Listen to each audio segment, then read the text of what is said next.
Well, I was a student, in high school. I loved reading science fiction. I loved seeing science fiction and fantasy movies. And so my head was always spinning with all of these other worlds and imaginative situations and creatures. And I was an artist, or I thought someday I might be an artist, and so I was constantly drawing. And I was always drawing these, alien creatures and robots and spaceships and all that sort of thing. So I was gestating a lot of the ideas that would later be put into Avatar at that time.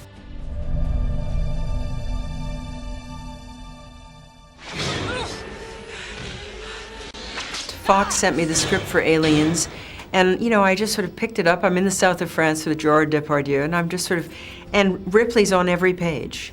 So this young man from California had somehow figured out who Ripley really was and put her throughout this entire movie. And then I didn't get to meet Jim till that summer. And, the first thing he said is, let's, whatever you want to change, we'll change. I said, well, I wouldn't change anything. I think it's fantastic. It's very difficult to write a strong woman, I think, judging from how badly it's sometimes done. They always make them sound like these angry gym teachers, when in fact, you just, men don't sound that way. So I think he just is able to write women who are strong in a subtle way. And he's done it with this film, Avatar. Neytiri is such a wonderful character. I went in for Aliens, and I didn't get it, but that's okay. I got something else, and then lo and behold, how many years later, Jim calls and says, "This is the one." Yeah, it worked out well. I remember I actually had this big guy inside the suit with me named John, and they had, as a joke, of course, because you're on the picture a long time, the special effects people gave him a little balloon to blow up right behind me in the middle of my big scene. So suddenly I'm going, what's that? Is that John? And did you teach Stephen Lang to drive the EMP? Because you, as Ripley, you were the first one to drive it. Yes. No, I didn't get a chance to do that. I think apparently it was a very difficult contraption to get in and out of, and he was telling us about it last night. I think he really worked hard. He does a fabulous job. He's a great villain. But I think that he really mastered that in a way that I didn't really get a chance to. Light him up!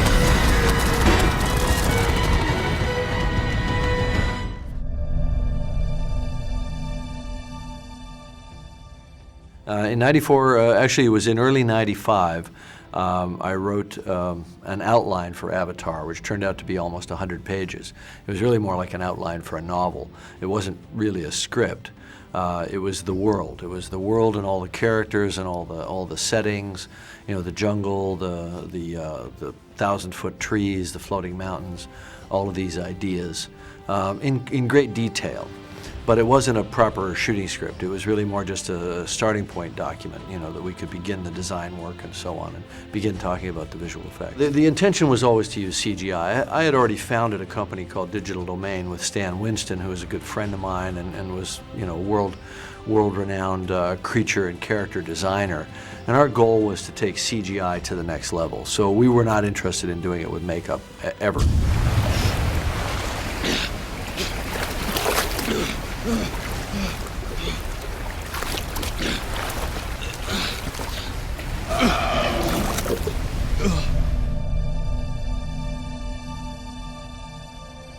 When the Two Towers came out and I saw what was being done with CG at that point, what Peter Jackson had created, I started to begin to think about the possibility of Avatar again, but I didn't really act on that until 2005. But we officially started the movie in May of 2005. We hired our team of artists. The artists began designing, the Banshee and the Leonopteryx and the floating mountains and all the creatures. We started with the creatures first because we figured that was the most important thing. Then later we started to do the vehicles and the sets and so on. And we began with the creation of the technology to be able to do the performance capture for the CG characters. We knew that we had to create what you see now. That was the goal, that was the challenge. We couldn't do less than that or the film would fail. We knew it would be a big, expensive film. But we had certain off-ramps along the way. If we were not able to create it, we would have spent some money, but we wouldn't have spent all the money of the movie. There was a threshold about a year and a half later where the studio got to say yes or no, to go ahead or not go ahead. So by that time we had to have complete proof of concept, tests with finished characters talking and looking real, which we did. Marine in an avatar body. I want you to learn from the inside. I want you to gain their trust.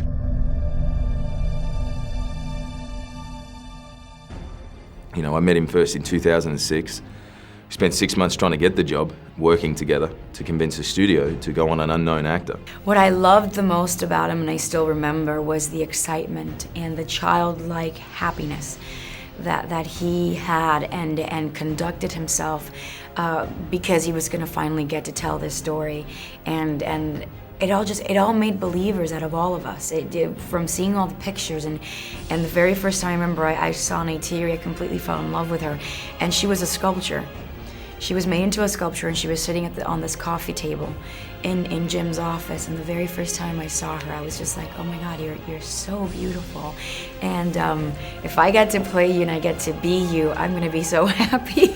With Jim handing me a tail and ears and saying strip and run around like an RV, like an alien. But you know, you dive in. That's the whole thing of getting the privilege of working with Jim, is that he poses a set of challenges for you, and you dive in 100%. And if you don't do that or have an air of vanity about yourself, then you won't be working with Jim Cameron. And you know, that's what I love about his movies, is that he raises the bar for you as an actor, but gives you the courage to fly over it. Work and research. There was a lot of that, and time.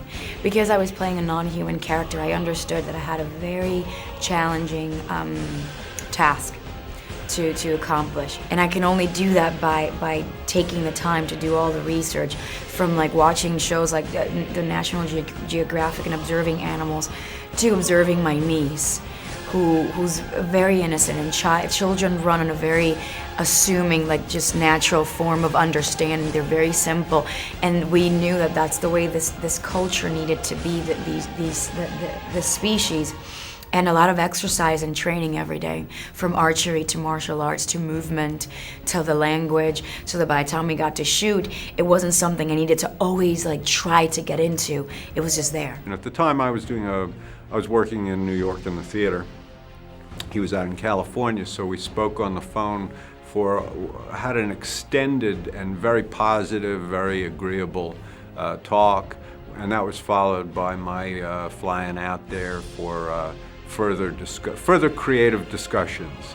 And the history we wanted to put on Quaritch was a man who had spent 30 years fighting wars, who had essentially not suffered any damage, who'd come through it all. There's a nick and a cut here and there, but essentially came through it just fine because he knows how to handle himself.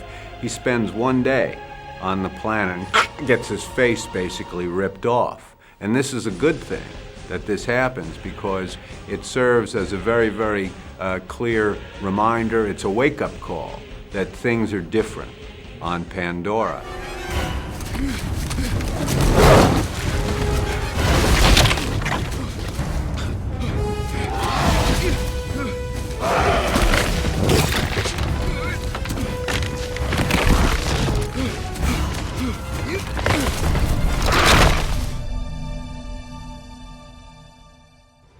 The first scene we shot was one of the audition scenes, which was when I first meet Neytiri.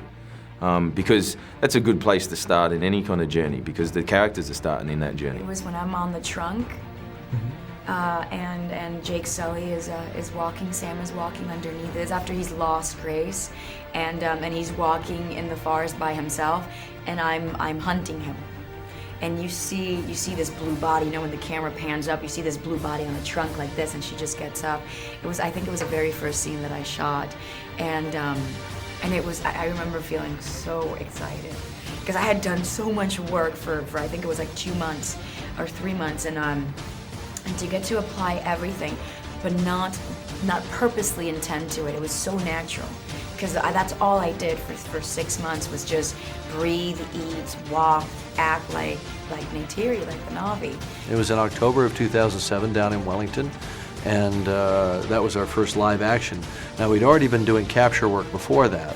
We'd already done a few scenes, but really the movie started in Wellington in 2007 in October, and we had built sets on a number of different sound stages, and we were shooting live action in 3D.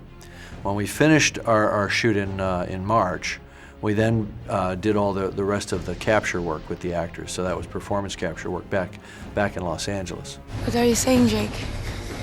You knew this would happen? I found it completely liberating. It strips bare, everything that filmmaking can do. Like, you're not acting for a close-up, you're not waiting for a lighting setup.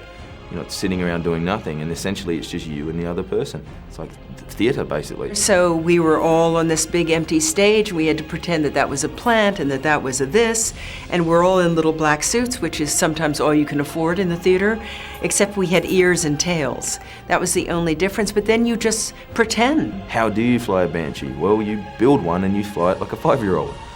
How do you kind of float down water? Well, that poses challenges and you work them out, and just like a group of 5-year-olds would do in a sandpit when they create a world.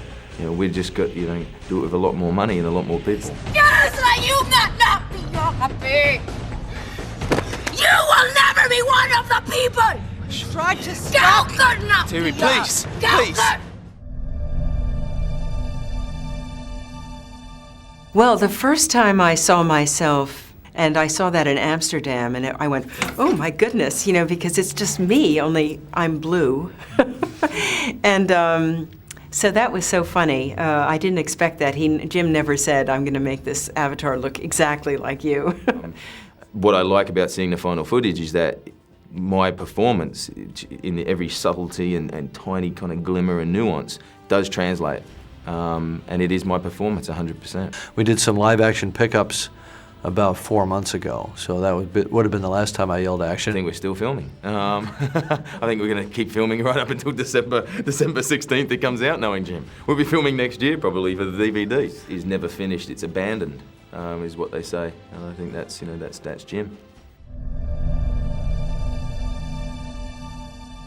Because the idea was always to create a world in great detail. Once we had all the characters created, and we had that as a foundation, and it's relatively easier to make subsequent films. We'd love to make a second one, but Jim has many ideas rolling around in his head. But we'll see how this one flies first with an audience, and if they want to go back.